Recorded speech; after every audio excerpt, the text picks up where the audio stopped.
রহস্যপিডিয়া with Souvik. নমস্কার, আমি Souvik. Welcome to my podcast Rahasyapedia. আজকে আপনাদের সঙ্গে আলাপ করাবো কলকাতার এক নতুন গোয়েন্দার, অভি সেন। শহর কলকাতায় এই গোয়েন্দার পসারও কিন্তু মন্দ নয়। আজকের গল্পের নাম রাসবিহারী রহস্য। চলুন তাহলে শুরু করা যাক। আমার নাম অভি সেন, দক্ষিণ কলকাতার বাসিন্দা। কালীঘাট মন্দিরের পিছনের গলিতে আমার ছোট্ট ফ্ল্যাট। পেশায় আমি একজন প্রাইভেট ডিটেকটিভ, কিন্তু সবাই জানে না যে আসলে আমি কি করি। তবে হ্যাঁ, আমার অস্ত্র বন্দুক নয়। তদন্তে আমার অস্ত্র চোখ, কান এবং আমার ইনস্টিংক্ট। ডিসেম্বরের ঘটনা। ডিসেম্বরের শুরুতে এক সকালে কুয়াশায় মোড়া ছিল গোটা শহর। দুধ চায়ের গন্ধ ও গরম কয়লার ধোঁয়া তখন মিলেমিশে একাকার। এমন সময় আমার ফোনটা বেজে উঠল। দেখলাম ফোন করছেন কালীঘাট থানার ইন্সপেক্টর মানস দত্ত। অভিদা, একটা খুন হয়েছে, ঘটনাটা একটু অন্যরকম, আপনি দেখে গেলে খুব ভালো হতো। আচ্ছা মানুষ, এখনই যাব? হ্যাঁ দাদা। আচ্ছা ঠিক আছে, যাচ্ছি। তুমি এক কাজ করো, আমায় লোকেশনটা হোয়াটসঅ্যাপ করে দাও। ঘটনাস্থল ছিল রাসবিহারী অ্যাভিনিউয়ের ধারে এক পুরনো 3 তলা বাড়ি। জীর্ণ দেওয়াল, রং উঠেছে জায়গায় জায়গায়। সকাল 8:45 নাগাদ আমি সেখানে পৌঁছালাম। ইতিমধ্যে পাড়ার লোকজন ভিড় জমিয়েছে। মারা গেছেন প্রফেসর প্রিয়তোষ ভৌমিক, অবসরপ্রাপ্ত দর্শন শাস্ত্রের অধ্যাপক। বয়স প্রায় 68। নিজের স্টাডির ডেস্কে লুটিয়ে পড়েছিলেন। আঘাতটা করা হয়েছে বুকের বাম পাশে, ছুরির আঘাত। ঘরটা মোটামুটি গোছানো, কিন্তু ব্যবহার করা জিনিসপত্র ছড়িয়ে ছিটিয়ে ছিল। দেওয়ালে স্ত্রীর ছবি, কোণে একটা ধুলোর চাদরে ঢাকা হারমোনিয়াম। মানুষকে জিজ্ঞেস করলাম, আচ্ছা মানুষ, ভিকটিমকে প্রথম কে দেখতে পায়? মানুষ জানালো, ভাইজি মৌমিতা, সদ্য বেঙ্গালুরু থেকে এসেছেন। উনিই সকালে ডাকাডাকি করে দরজা খুলিয়েছেন। মৌমিতাকে পেলাম ড্রয়িং রুমে।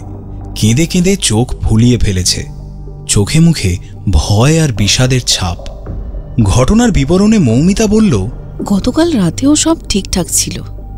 ডিনার করলাম, একটু টিভি দেখে তারপর ঘুমোতে গেলাম। সকালে ডাকলাম, তারপর দেখলাম কোনো সাড়া নেই। শিবুদাকে ডেকে দরজা ভেঙে ভেতরে ঢুকলাম। আচ্ছা মৌমিতা দেবী, কেউ কি এসেছিল গত কদিনে? না, তেমন কেউ আসেনি। প্রিয়তোষবাবুর কোনো শত্রু, মানে কারোর সঙ্গে কোনো অশান্তি? একটু ভেবে মৌমিতা বললেন, না, সেরম কেউ আছে বলে তো শুনিনি। আসলে স্বভাবত মামা একটু রাগী ছিলেন, কিন্তু কেউ মেরে ফেলবে এমন কথা তো আমি ভাবতেও পারি না। মৌমিতাকে জিজ্ঞাসাবাদের পর দেখা করলাম শিবুর সঙ্গে, বাড়ির পুরনো কেয়ারটেকার। শরীর সামান্য কুঁজো, চোখ নামানো। শিবু জানালো, বাবু বাইরের লোক খুব একটা পছন্দ করতেন না, তবে গত সপ্তাহে একটা লোক এসেছিল। পরিচয় তো দিলেন শুনলাম পুরনো ছাত্র বলে। ওদের মধ্যে একটা কথা কাটাকাটি হচ্ছিল জানেন। সমস্ত জিজ্ঞাসাবাদ সেরে বাড়ি ফিরতে ফিরতে সন্ধ্যা হয়ে গেল।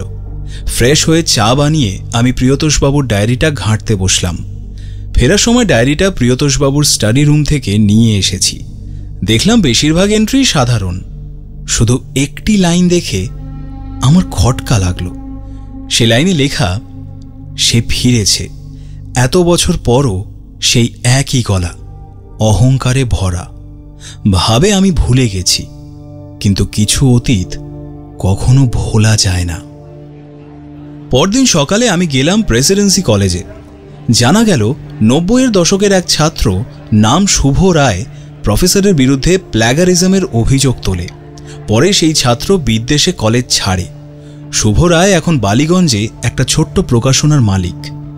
আমি গিয়ে দেখা করলাম ওর সাথে। প্রিয়তোষবাবুর সঙ্গে দেখা করতে গিয়েছিলেন আপনি? প্রশ্ন শুনেই শুভর মুখ থমথমে হয়ে গেল। সে বলল, হ্যাঁ গিয়েছিলাম। আমি চেয়েছিলাম ও সত্যিটা জানুক, কিন্তু বিশ্বাস করুন আমি ওকে মারিনি। সে রাতে কোথায় ছিলেন? আমি নিজের বাড়িতেই ছিলাম। আচ্ছা, আপনার বাড়িতে কে কে থাকেন? আমি একাই থাকি। স্ত্রী মারা গিয়েছেন বছর 2 আগে। ঠিক আছে, আজ এই পর্যন্তই, উঠি বলে চলে এলাম। শুভকে সন্দেহজনক মনে হলেও এত বছর পর প্রতিহিংসায় খুন করবে এটা ঠিক মানতে পারছিলাম না। পরের দিন সকালে আবার গেলাম ক্রাইম স্পট ভিজিটে, কোনো ক্লু খুঁজে পাওয়া যায় কিনা সেই আশায়। হঠাৎ চোখ পড়ল হারমোনিয়ামটায়। ঘর ভর্তি ধুলো, কিন্তু হারমোনিয়ামের কিবোর্ডটা অপেক্ষাকৃত পরিষ্কার। কি টিপতেই দেখি কোনো শব্দ নেই, মানে হারমোনিয়ামটা বাজছে না। সন্দেহ হলো।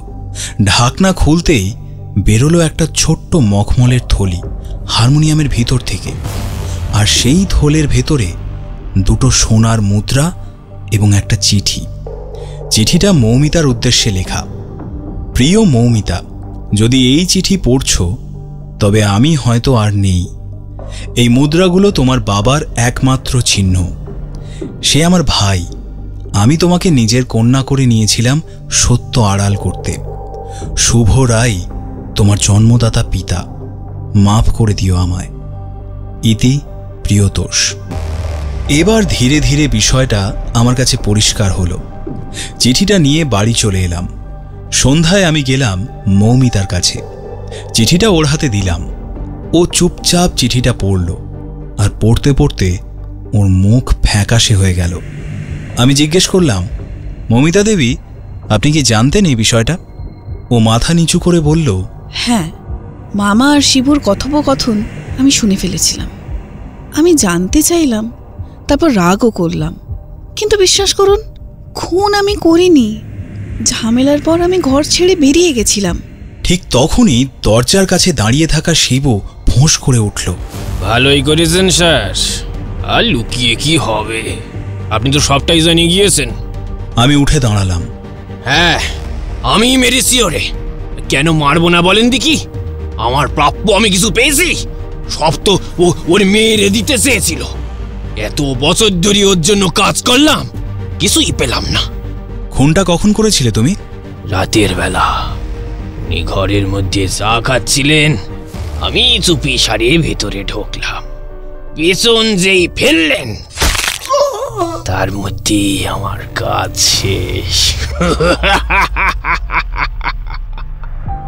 পুলিশকে ডেকে পাঠালাম। শিবু আর কোনো বেগরবাই করল না, ধরা দিল পুলিশের কাছে। মৌমিতাকে পুলিশ ক্লিন চিট দিলে সে কিছুদিন পর বাড়ি বিক্রি করে বেঙ্গালুরু ফিরে গেল। আর আমি আমার ডায়েরিতে নতুন একটা পাতা খুললাম। লিখে রাখলাম এই কেসের সমস্ত অভিজ্ঞতা। এটাই তো আমার অভ্যেস।